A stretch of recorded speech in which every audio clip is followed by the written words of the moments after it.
জাহান্নামীরা বলবে সেদিন আমাদের কাছে সতর্ককারী এসেছিল কিন্তু আমরা তাদেরকে মিথ্যা প্রতিপন্ন করতাম। ফাকাযযাবনা ওয়া কুলনা মা নাযালাল্লাহু মিন শাইইন ইন আনতুম ইল্লা ফি দালালিন কাবীর। তারা বলবে আমরা তাদেরকে মিথ্যা প্রতিপন্ন করতাম, আল্লাহ এরকম কোনো বিধান নাযিল করেননি।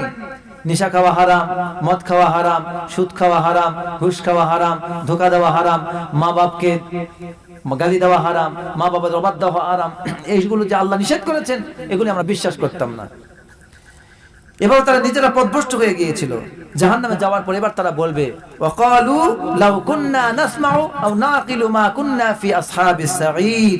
তারা বলবে হায় যদি আমরা রাসূলের সেই কথাগুলি শুনতাম, লাউ কুননা নাসমাউ আমরা যদি শুনতাম, আও নাকিলু এগুলো যদি বুঝতাম, মা কুননা ফি আসহাবিস সাঈর তাহলে তো এই জাহান্নামে আমাদেরকে আসতে হতো না।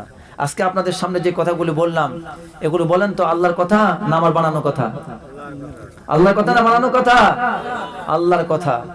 আল্লাহর কথাগুলি শোনার পরে এখন আপনারা যদি ঘাড় তেরা করে উঠে চলে যান আর বলেন আগামীকাল আজকে যেমন ছিলাম আগামীকালকে তেমনই থাকবো, তাহলে আপনিও কিন্তু জাহান্নামে যাওয়ার পরে কথাই বলবেন লাউ কুননা নাসমাউ আও নাকিলু মা কুননা ফি আসহাবিস সাঈর। হায় দুনিয়া তো আমাদেরকে বহু কথা বলেছিল, যদি ওইগুলি শুনতাম আর মেনে নিতাম তাহলে আজকে জাহান্নামে আসতে হতো না।